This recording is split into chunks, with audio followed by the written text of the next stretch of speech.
Thank you very much for the introduction. I think probably I got about 2 or 5 minutes left, so I go through the presentation quickly. Okay, can I, the control there? Yeah. So introductions, as we know that 200 years ago, Napoleon once said, China is a sleeping dragon, so let him sleep. When he wakes, he will shake the world. So China now, as we know, they're not only waking up, but also that overtake the Japan as the second largest economy in the world in 2010. Okay, I think I went there, yeah. And it is also predicted China will overtake the United States as the world's biggest economy in 2024. So it's IHS Economics, they predicted. I think Guanxi has mentioned that 32% of luxury goods are consumed by China in 2017. But I got the latest figure 4 days ago.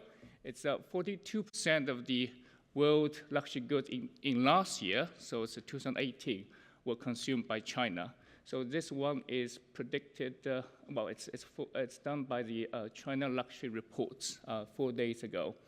And also we talk about the wealthy peoples in China. So it's about $3.5 million millionaire in China, just in 2017. So I'm sure that last year, 2018, will be much bigger as well. As we all know that China is also the biggest marketplace with 1.44 billion people. So next one. So what are the business opportunities in China? So as we need to be aware that the country of origin, British products and service in China is seen as, in China, as very reliable and high quality. So I think it's important for all you need to take advantage of it. So if you're in China, people think about, if you're promoting as a British-made products or services, always people think it's reliable and high quality.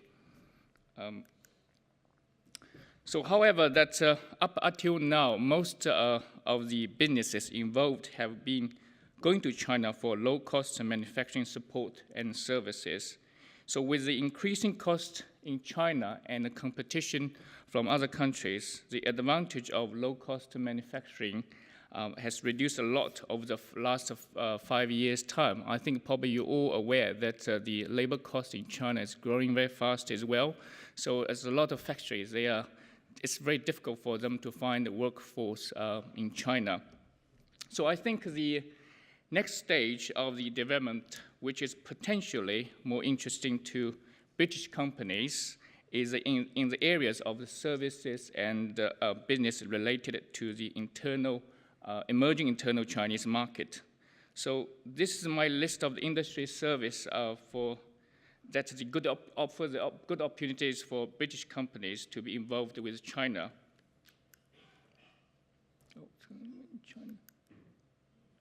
I'm just going to talk about 3 of them because the time is very limited. All right, so the first one is the financial and banking industry. As we are aware, and more high net worth Chinese individuals and companies are investing in the mainland of China of themselves, and also they're investing in the UK a lot as well, and also abroad. So there's many opportunities in the finance and the banking industry. Second is the entertainment industry. In 2012, China became the second largest film market in the world based on the box office receipts.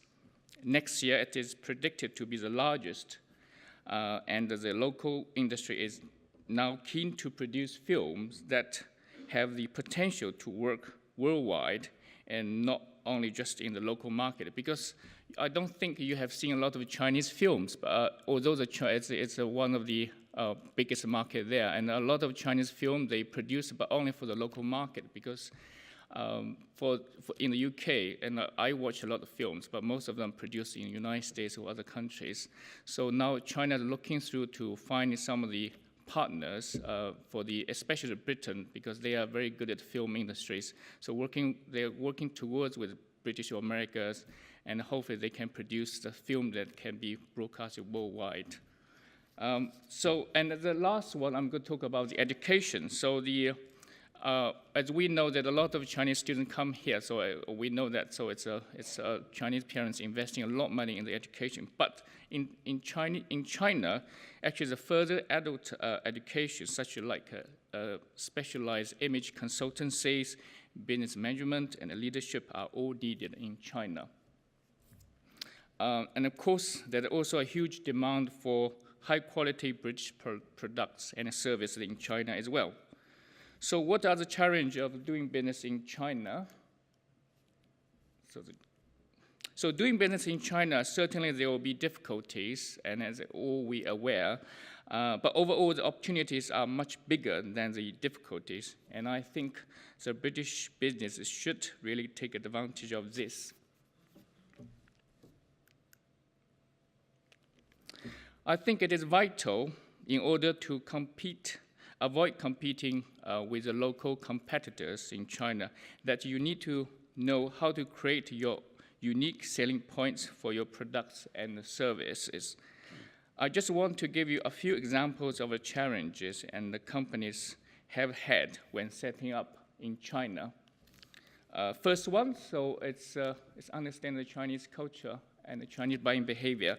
So first one is Home Depot. So it's an American company. They failed in China, while the B&Q, so it's a British company, B&Q and IKEA has been very successful there. As we know, most Chinese do not like to do DIYs by themselves because people prefer that you have a professional people to go and paint their house or put the table on for them. So they don't really do DIYs by themselves. So when you shop at B&Q in China, and they will arrange someone to fit it for you. So it's all part of the package, what the Chinese consumer wants. They also like the concept of IKEA, IKEA's Western style showroom to educate them. Second is the Barbie doll, I think I'm not there yet. Barbie doll store in Shanghai closed a few years ago because the whole store was painted pink all over, which to the Chinese gave the impression of being a brothel. So this is what it looked like. I'll show you. So it's looked like a really brothel. So that's why the Shanghai shop, I think they opened for 1 year, then they closed because the business is not doing well. Because if you pass through there, and I've been there once, it really looked like brothel because you can see people dancing there as well when you walk around. So yeah, so that's why you have to think about where you not just to go to China to do business, but you have to think about Chinese buying behaviors during a dance. And then, okay, we can go with that. And second, the importance to develop and nurture network connection in China. I think probably a lot of speakers talk about Guanxi, so I think I'm going to repeat here again. So it's really essential in China. So I have example here. So we work with British bespoke tailoring companies in Savile. We advise them that a lot of sales are done through the personal connections because Savile suits, two-piece suits cost about £5,000. So you cannot just go there or have a TV advertising or just put in, articles or promotion on the newspaper. It doesn't work like that. So it's important that you have a personal relationship with a wealthy circus there. And Chinese put a great deal of importance on your personal relationship with them, and quite often will not buy anything from you until they know you, of course. It takes time to build good relationship, which can involve in going out for meals many times with your potential Chinese clients or business partners. Hence, it is important to be patient when you start doing business in China. Third, so we're going to talk about the trademark protection. I think someone has mentioned it as well, so it's quite essential. So this is also one of our clients as well. So there's a well-known upcoming young fashion companies in London. So they are doing very well, and they are expanding to United States as well, and a very successful company in London. So they went to China on their own to discuss business opportunities with potential Chinese agents. And also, they were very excited because they have published an article about the company stories on the Financial Times in China. However, 3 months later, the British fashion company's name had been registered in China by a Chinese company in Shanghai. And the website domain, I think they mentioned as well, .cn, also had been registered by this Chinese company. So they came to us. Of course, we helped them to get the trademark back. But the lesson here, you don't rush go to China. So before you go to China, make sure you are protected well, and make sure if you have your own brand, make sure you're registered in China, and then you can go to China. You know it's safe. But if you go to China, you give business card. If your trademark or brand is not registered, then it's in danger. If you check your company, or may your company have a long history, 100 years old, and it's not quite nice, so the trademark might be registered in China by someone. So it's important before you go, you register your trademark. The fourth is the exclusive agent or agents in China. So it's important that you have to think about China geography. So China is like the size of Europe. So if your company going to appoint just an exclusive agent, so the problem will be there. So I'll give you the example as well. This is one of our clients, a Yorkshire textile companies. So they came to us asking for advice about using an agent in China to sell their fabrics. So the fabrics mainly, this is one of them. So it's very good fabric. It's very unique. If you take a picture with fresh, it's reflected light. So I'm like wearing shining suits. If you can try it. So they are a very good company. But we explained to them it is important to understand the market according to the different provinces in China.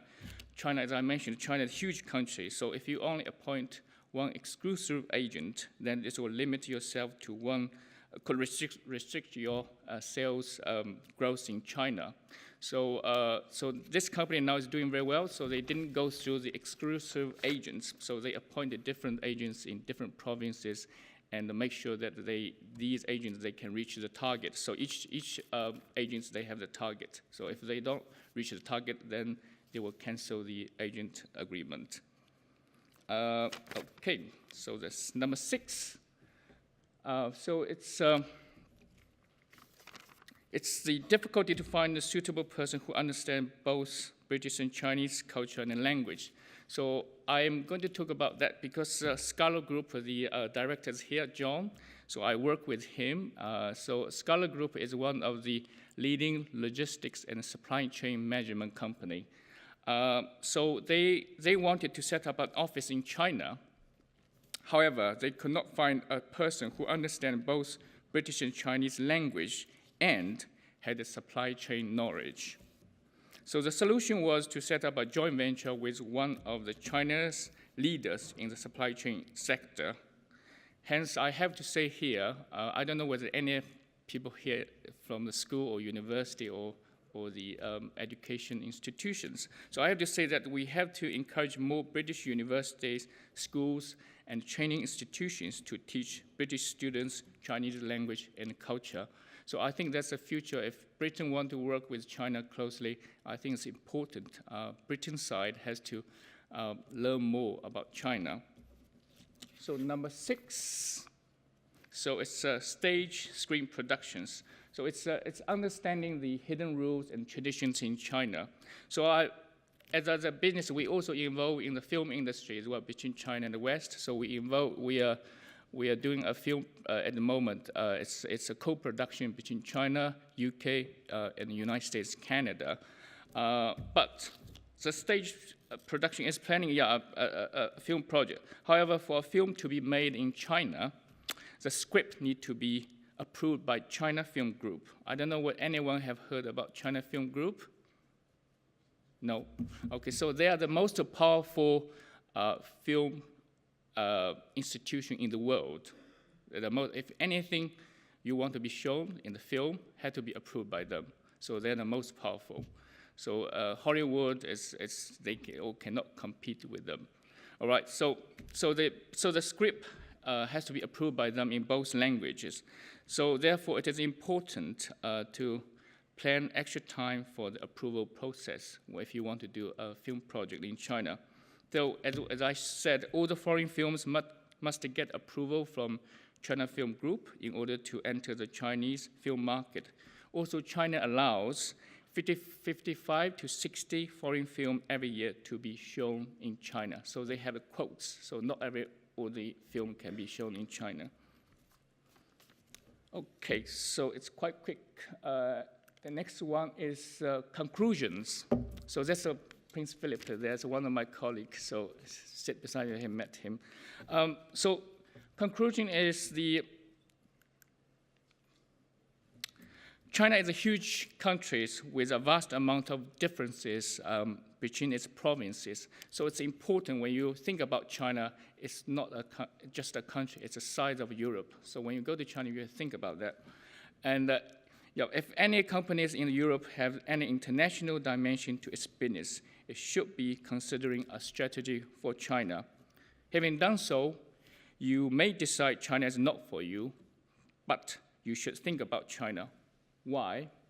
Because I think with the increasing growth of the Chinese economy and the consumer power, China is going to affect most businesses in Europe over the coming years. I look forward to China market being something that is very important to all of you. Good luck with your future plans. And I got a quote to think about. So it's a very famous Chinese quote in China. So if you want to start a business with China, so you have to have a first step. Okay, thank you very much. That's my speech. Thank you.